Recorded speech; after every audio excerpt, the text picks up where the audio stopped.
So in this video, we're going to look at the percentages using multipliers. So Zara's savings increased from $165 to $173.25. Work out the percentage increase in Zara's savings. So if we think what she had before, she has 165 and then it becomes 173.25. And what we need to do, this number is times by a multiplier for the percentage increase that we need to find.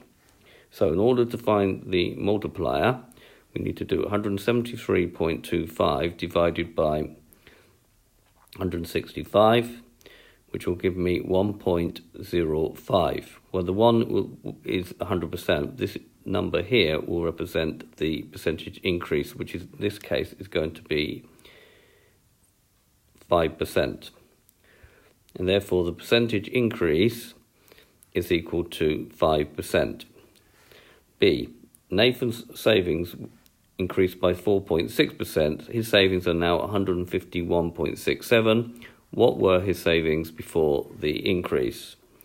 So before, whatever it is, we need to multiply it by the multiplier for increasing by 4.6%, which is 1.046, and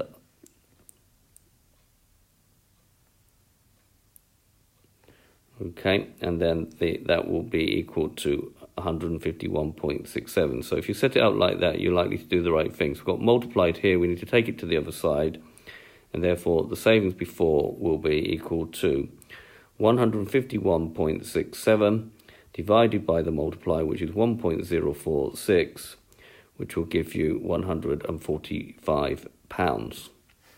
This part B is called a reverse percentage problem. Okay, I hope you've understood, and I thank you very much for watching.